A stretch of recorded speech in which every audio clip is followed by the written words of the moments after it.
And 8 years ago, on this stage, I was warning about the problems of social media. And I saw how a lack of clarity around the downsides of that technology and kind of an inability to really confront those consequences led to a totally preventable societal catastrophe.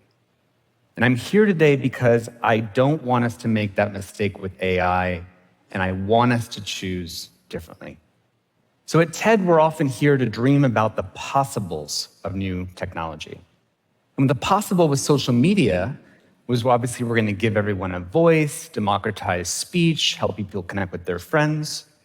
But we don't talk about the probable, what's actually likely to happen due to the incentives, and how the business models of maximizing engagement I saw 10 years ago would obviously lead to rewarding doom scrolling, more addiction, more distraction, and that resulted in the most anxious and depressed generation of our lifetime.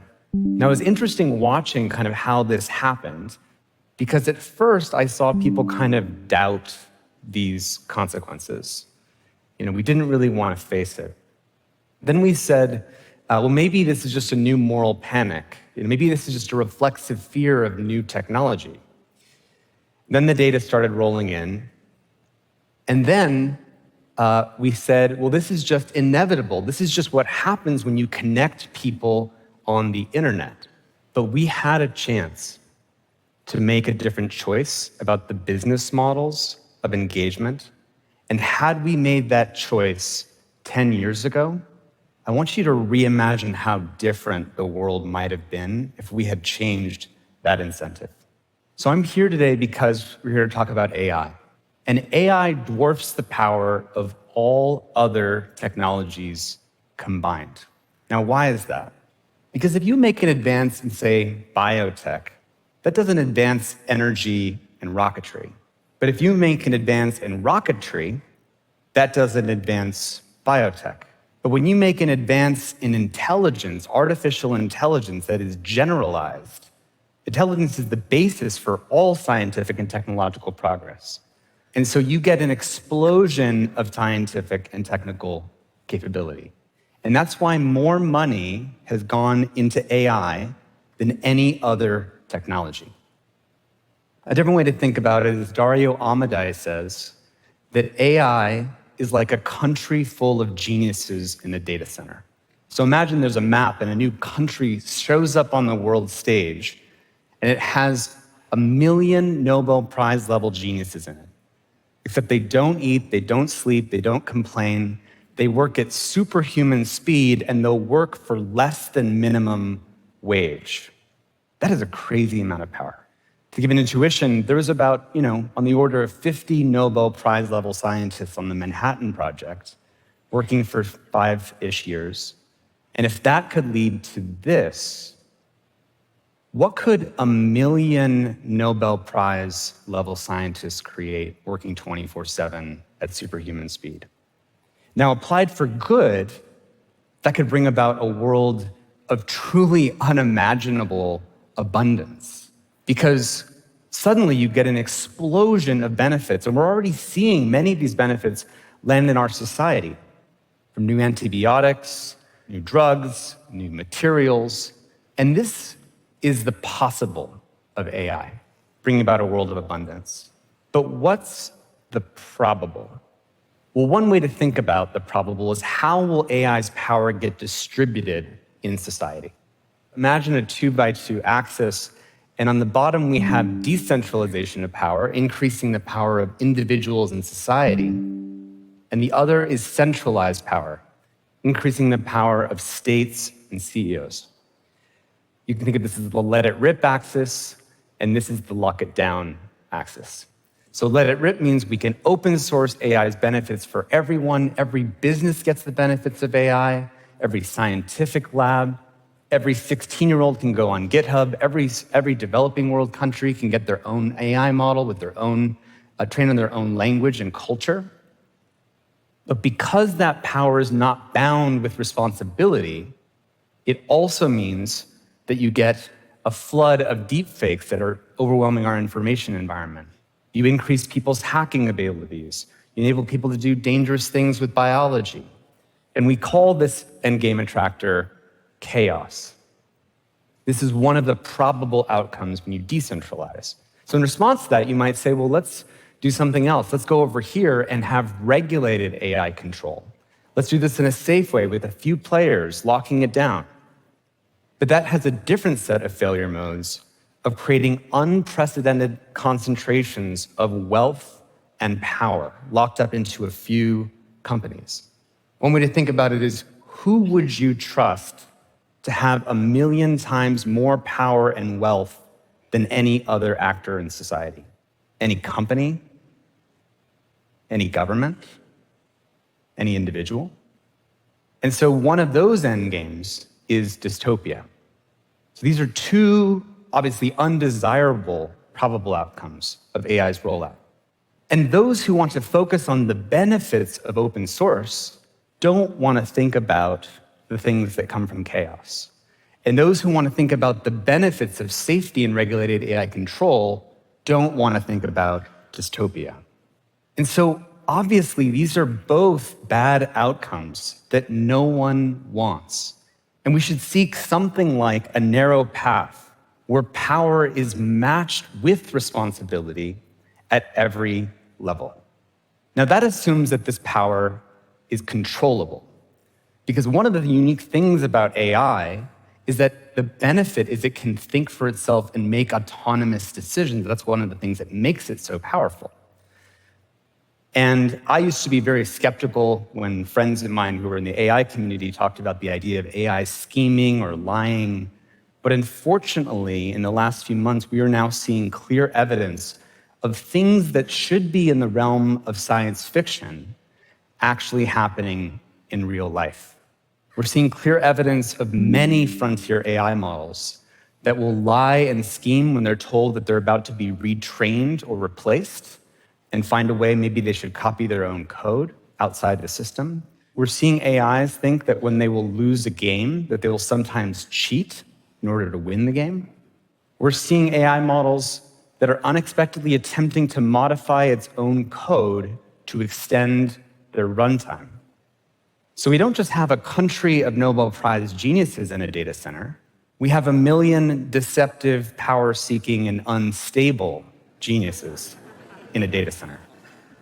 Now, this shouldn't make you very comfortable. You would think that with a technology this powerful and this uncontrollable, that we would be releasing it with the most wisdom and the most discernment that we ever have of any technology.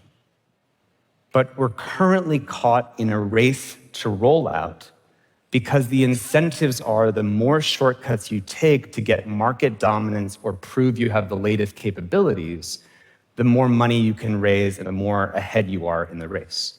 And we're seeing whistleblowers at AI companies forfeit millions of dollars of stock options in order to warn the public about what's at stake if we don't do something about it.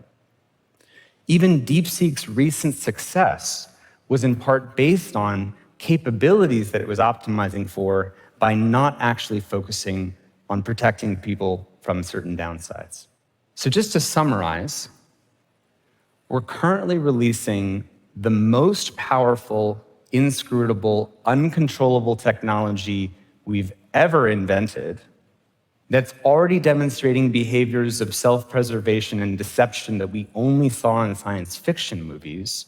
We're releasing it faster than we've released any other technology in history, and with under the maximum incentive to cut corners on safety. And we're doing this so that we can get to utopia? There's a word for what we're doing right now. This is insane. This is insane. Now, how many people in this room feel comfortable with this outcome? How many of you feel uncomfortable with this outcome? I see almost everyone's hands up. do you think, just notice how you're feeling for a moment in your body. Do you think that if you're someone who's in China or in France or in the Middle East and you're part of building AI, that if you were exposed to the same set of facts, do you think you would feel any differently than anyone in this room? There's a universal human experience to something that is being threatened by the way that we're currently rolling this profound technology out into society. So if this is crazy, why are we doing it?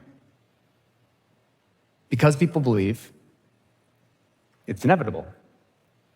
But is the current way that we're rolling out AI actually inevitable? Like if literally no one on Earth wanted this to happen, would the laws of physics push the AI out into society? There's a critical difference between believing it's inevitable, which is a self-fulfilling prophecy that you're fatalistic, and standing from the place of it's really difficult to imagine how we would do something different. But it's really difficult opens up a whole new space of choice, then it's inevitable, the path that we're taking, not AI. And so the ability for us to choose something else starts by stepping outside the self-fulfilling prophecy of inevitability. So what would it take to choose another path? I think it would take two fundamental things. First is that we have to agree that the current path is unacceptable. And the second is that we have to commit to find another path in which we're still rolling out AI, but with different incentives that are more discerning, with foresight, and where power is matched with responsibility. So, thank you.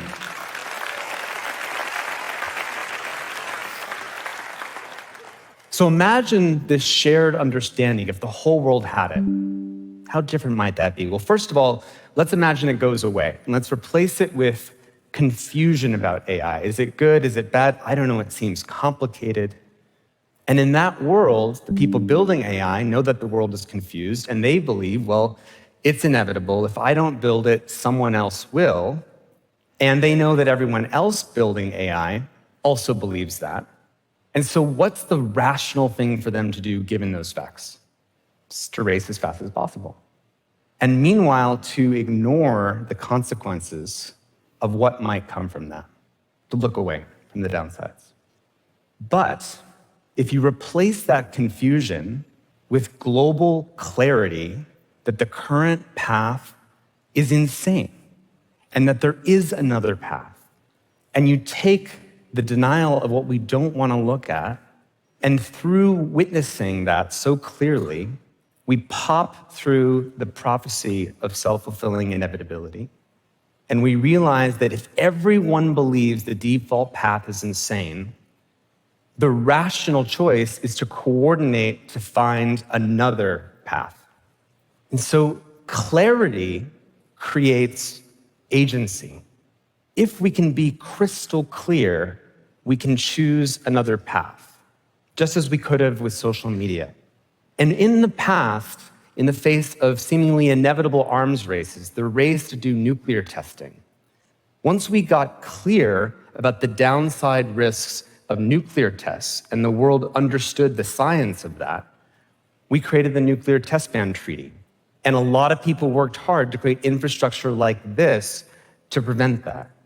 You could have said it was inevitable that germline editing, to edit human genomes and to have super soldiers and designer babies would set off an arms race between nations. Once the off-target effects of genome editing were made clear and the dangers were made clear, we've coordinated on that too. You could have said that the ozone hole was just inevitable and that we should just do nothing and that we all perish as a species. But that's not what we do. When we recognize a problem, we solve the problem. It's not inevitable. And so what would it take to illuminate this narrow path? Well, it starts with common knowledge about frontier risks. If everybody building AI knew the latest understanding about where these risks are arising from, we would have much more chance of illuminating the contours of this path. And there's some very basic steps we can take to prevent chaos. Uncontroversial things like restricting AI companions for kids so that kids are not manipulated into taking their own lives. Having basic things like product liability. So if you are liable as an AI developer for certain harms, that's going to create a more responsible innovation environment. You release AI models that are more safe. And on the side of preventing dystopia, for working hard to prevent ubiquitous technological surveillance and having stronger whistleblower protections so that people don't need to sacrifice millions of dollars in order to warn the world about what we need to know. And so we have a choice. Many of you may be feeling, this looks hopeless. Or maybe Tristan's wrong. Maybe the incentives are different. Or maybe superintelligence will magically figure all this out and it'll bring us to a better world. But don't fall into the trap of the same wishful thinking and turning away that caused us to deal with social media. Your role in this is not to solve the whole problem, but your role in this is to be part of the collective immune system that when you hear this wishful thinking or the logic of inevitability and fatalism, to say that this is not inevitable. And the best qualities of human nature is when we step up and make a choice about the future that we actually want for the people and the world that we love. There is no definition of wisdom in any tradition that does not involve restraint. Restraint is a central feature of what it means to be wise. And AI is humanity's ultimate test and greatest invitation to step into our technological maturity. There is no room of adults working secretly to make sure that this turns out okay. We are the adults. We have to be. And I believe another choice is possible with AI if we can commonly recognize what we have to do.